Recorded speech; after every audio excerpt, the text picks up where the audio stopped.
I love the That was love good. your hood, the Roll hoodie Tide. you got. Roll Tide. All right. So you have become somewhat of a honorary member of the Crimson Tide family. Two daughters graduating. Joey graduated a couple of years ago. Stevie Joy is there now. One of Alabama's cheerleaders. 5 seasons as Alabama's cheerleader. How did Yeah. that connection begin for you? And what's it been like to become a Bama football and basketball fan through your family? Go Yeah. through that process with us. Yeah. Well, so we got acclimated to Alabama football in particular uh, from so my son Caleb, my oldest son, Caleb married a amazing young lady, Julia Anderson, that he had grown up with. They were basically fourth grade sweethearts, and her little brother was Will Franklin, Caleb's little brother's best buddy. They played basketball together. They came to an Alabama camp, basketball camp, um, when Yeah. Coach Godfrey was the coach, and Yes. I I remember. came to I came to that basketball camp with Will Franklin. First time I'd ever been in Tuscaloosa on Bama campus, and Will was probably 8 years old, 9 years old, and Will was he was our baller. I mean, he was all in. Played basketball all the way through high school. He's about my height, so he wasn't going to go very far.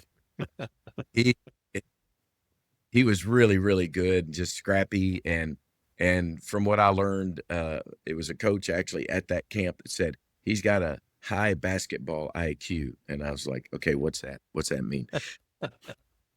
Sadly, grew up painfully ignorant of all college sports. Grew up in Kentucky, and I knew there was something called a Kentucky Wildcat, but I couldn't really tell you a whole lot more than that. It was terrible. I mean, this is embarrassing to be confessing this, but confession is good for the soul. And rest is your salvation. So I'll repent now, from my ignorant knowledge, but I didn't know much of anything. And, Will Franklin knew that. And I was a church league, uh, bench warmer pretty much was my role. So we got to this basketball camp and they split up and did a 2-on-2 dad and son against Yeah. another son, just kind of having fun playing a game. And I'll never forget Will Franklin pulling me aside going, "Hey dad, when they split off to do this 2-on-2 thing, we're good. We don't need to do that." And I remember thinking, "No, I'm good. Let's go. We can do it." "No, Dad, we don't." "Nah, I'm not feeling. My stomach's kind of hurting." He was making up everything he could to get out of this because he was embarrassed of his father. I Wow. mean, I had. He knew I was the master of the air ball, so he was like, "I don't want to embarrass myself, with my dad." And so uh, that was my first introduction to Alabama basketball, being there with my son. But then these friends of ours, as we would grow, as Caleb and Julia, his now wife, would grow closer, and we would spend a lot of time with Reggie and Karen Anderson. Reggie's a doctor, Karen, his wife, just amazing, incredible, dear friends of ours. So they both went to Alabama, and so anytime we were at their house, we'd go over on Saturday and we'd play. We'd watch Alabama football, especially in season.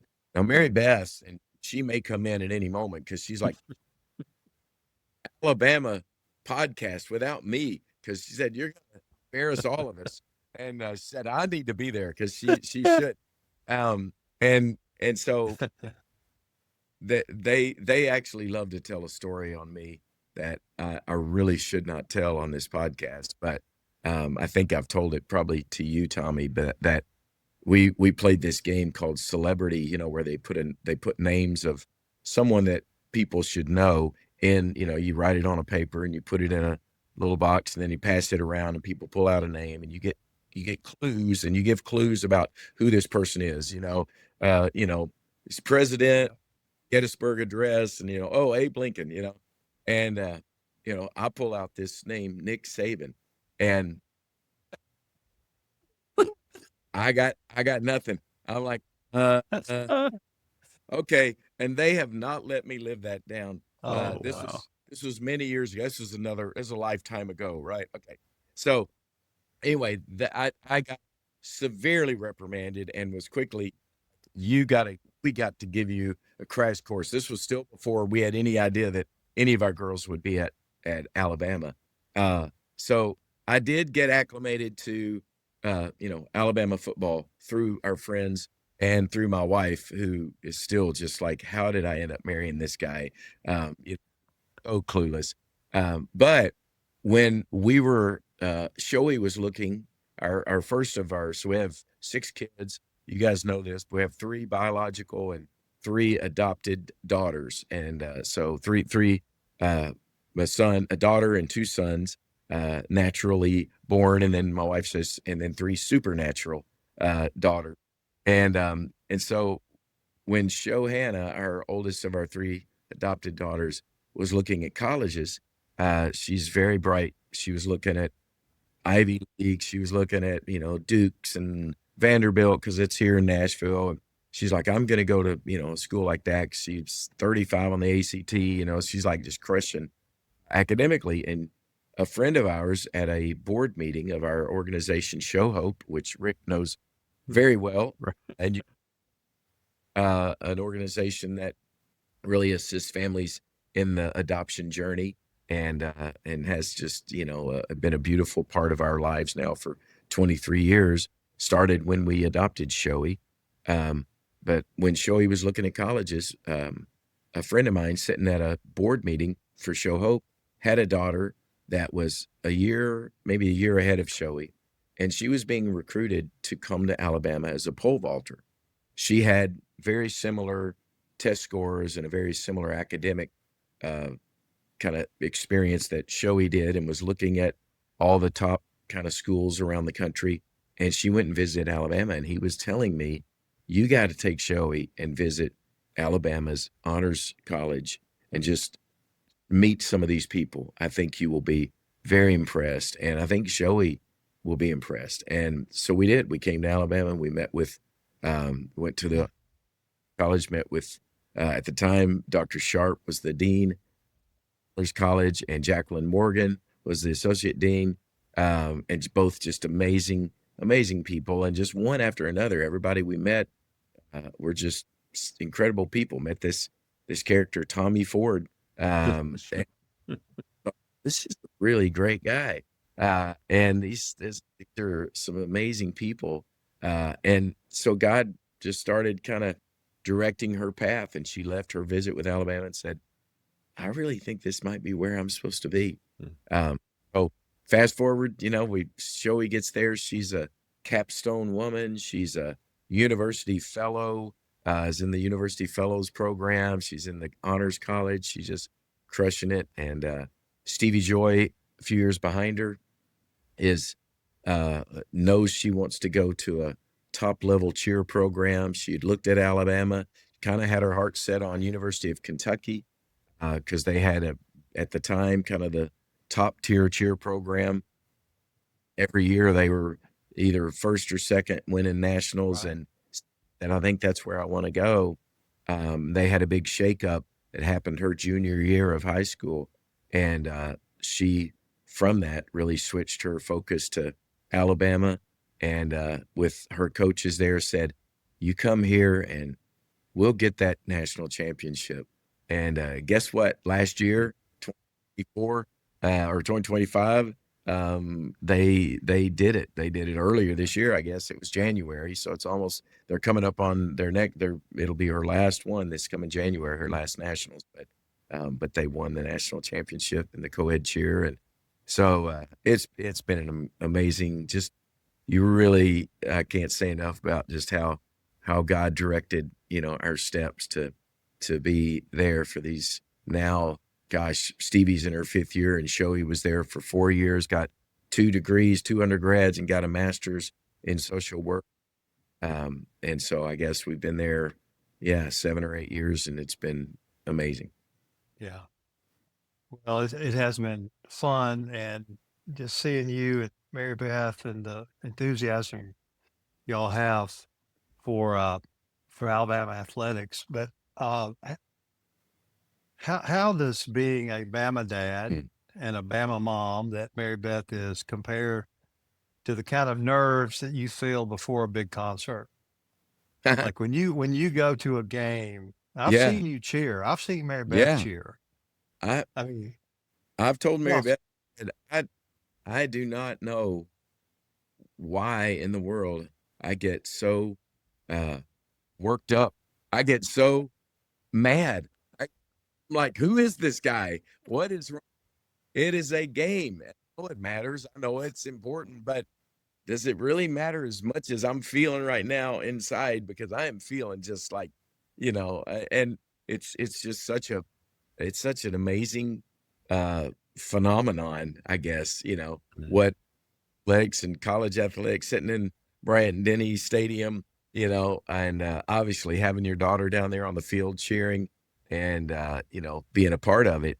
But it's I mean, I would say now at this point in my career, the nerves, you kind of know how to do what you're doing. Now I'm getting ready to start a new tour in a couple of days, and I'm a little uncertain. There's songs I haven't played. There, several songs I've never played live from my first Christmas record, The Music of Christmas. And, I've recorded them. And then, when you got a lot of albums, you never get to play every song, usually in concert. You have to mix them in with all the other songs. And so, I've got some nerves on that. Just can I remember this, this guitar part and these chords and the words and all the things going on. But I would definitely say nothing even close to, what I'm feeling sitting there when we're getting beat by a certain team from Oklahoma going, what is going on right now? How is this happening? And I'm sitting beside Brendan, who's from Oklahoma. I was like, well, this was a mistake. What did I do inviting this guy here? Anyway, so I can get pretty, I get pretty invested, I guess you'd say. okay, Stephen, you're the most celebrated and awarded Christian artist in history. So you have tradition. You've been great at what you've done. You have a legacy in the Christian. You mentioned all the artists that have come to you and said that they had inspiration by listening to your music. Chris Tomlin is another one. I sent y'all that video the other day where he Oh mentioned yeah. that Yeah. you were his inspiration in writing a lot of his songs. But so you got tradition, legacy in the Christian music world. Alabama has it in the college football world. Do you see any parallels between Alabama's culture and the values that have guided your life and your ministry?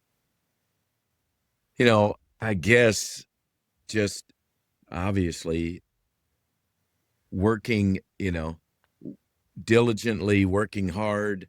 Um, Obviously Alabama, where legends are made. You don't get that, that said of you or even say it of yourself unless, there have been legends created, and certainly no program, especially in the football world, has produced as many legends as Alabama football has.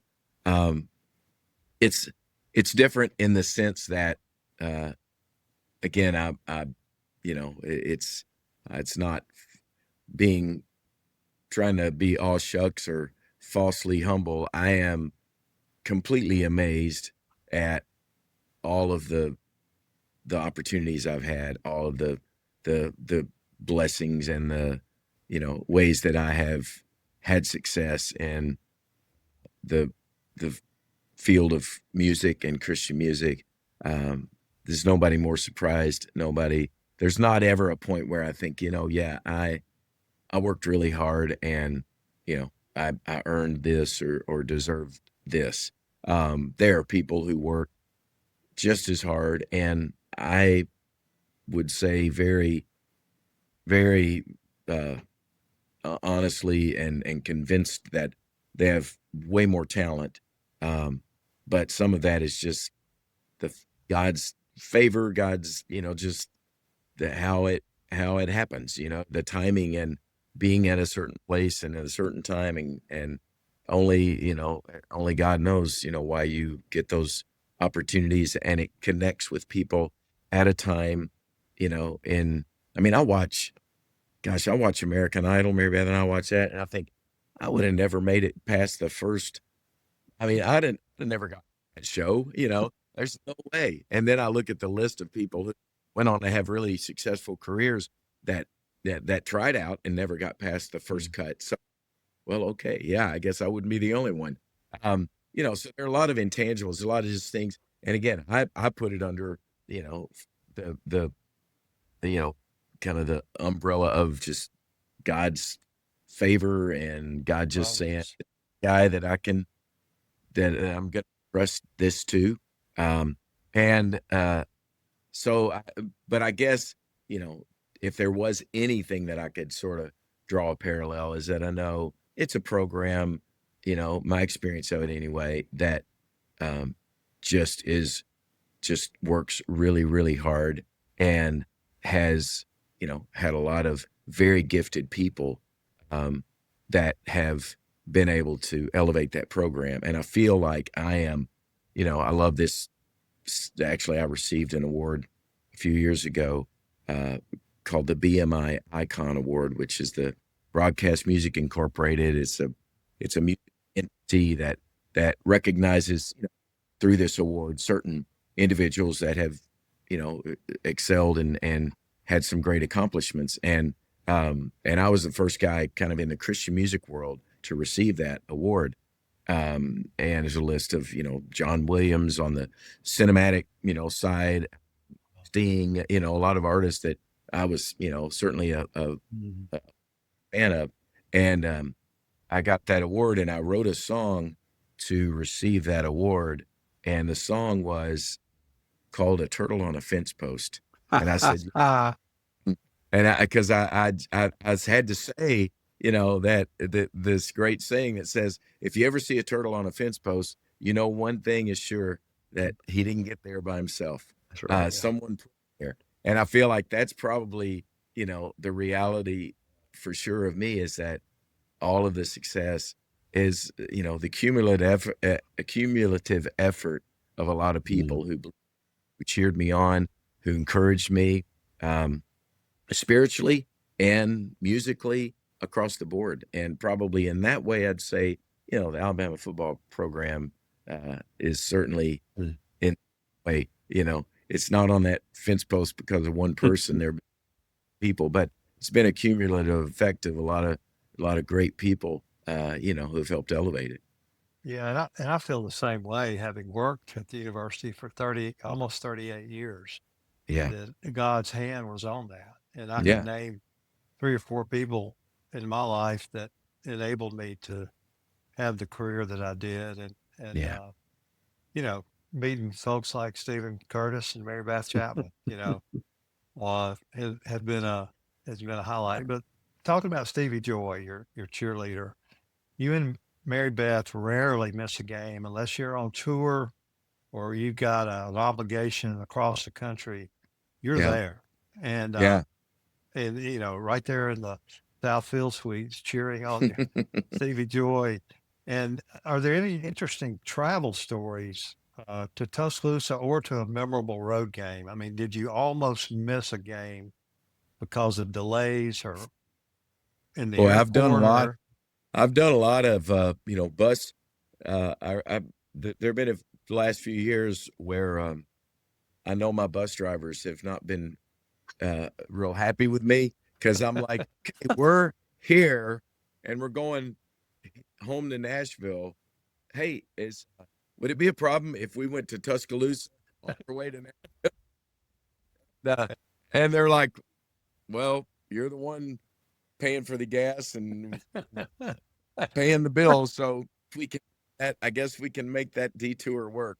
I know they haven't been real happy with me, but there have been a few, because yes, I've been pretty adamant that if Stevie Joy's cheering, and especially at home, we're going to be there as best we can. Mary Beth has had to make a few road trips without me, and like I said, shown up, flown in, barely made it in, for the game, get to travel to the Rose Bowl. That was other than the outcome of the game was, not at all what we would have hoped for or desired, but that was an amazing experience for us, growing up watching the Rose Bowl parade and, thinking my daughter, I mean, it was a very, very emotional thing watching Joy run out on that field.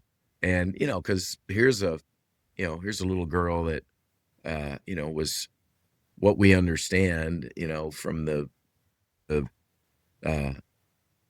when we adopted her, they give you whatever medical information they have. And, Stevie was, found, and brought into an orphanage, just found out front of a police station. Was what the report said, in a little box wrapped up in a jacket. And she was 3 pounds. She was very, very,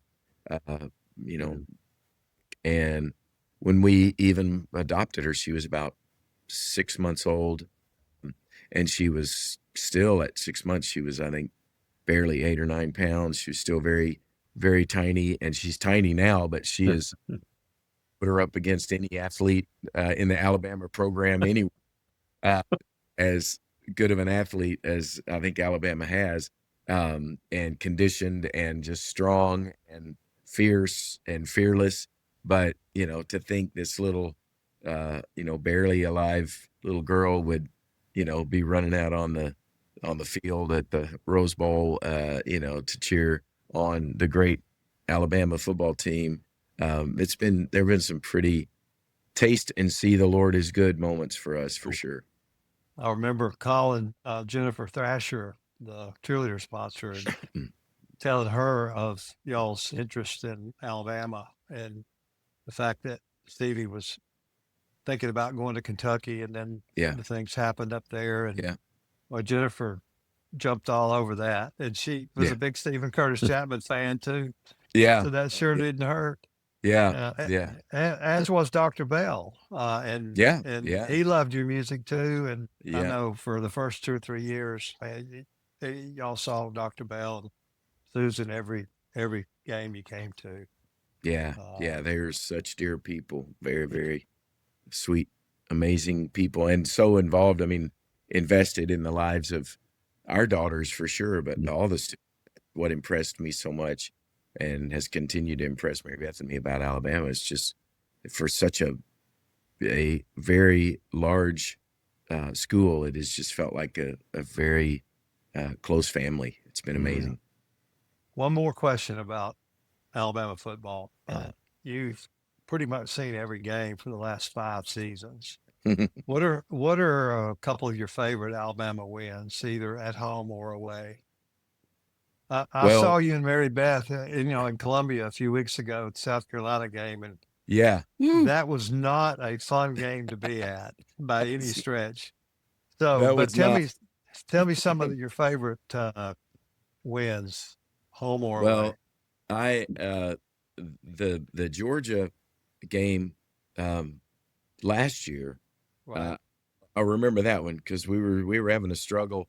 We were on the struggle bus a little bit, last year, and I just remember that game being so fun and so exciting because we did not come into that game feeling confident, and watching watching us put a whooping on Georgia, sending the Bulldogs, teach the Bulldogs to behave. I was like, there you go. That was certainly a very fun one. Beating Vanderbilt this year, that was a lot of fun. We had some Vanderbilt students, former students, now attorneys and good friends of ours. In fact, one of the lady and her husband, both are Vandy trained attorneys, and she is on the board of Show Hope, and they've been incredible. Probably know, Rick, you probably know Joseph and Paul Williams. There's Joseph I knew Williams. exactly who you were talking about. Oh yeah. Joseph is Governor Bill Lee's chief of staff. So just very, a very, very successful guy. And boy, he is a very vocal Vanderbilt supporter. And to sit beside him and watch us, spank them was such a good thing.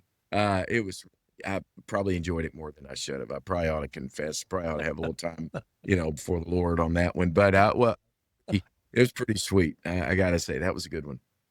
We need to call Joseph and make sure that he watches this, because that warmed my heart. That story that was fantastic. That was it. Yeah, it was just too good. I mean, the whole thing with Diego and all of that. I was just like, don't let us, because they came in pretty hot.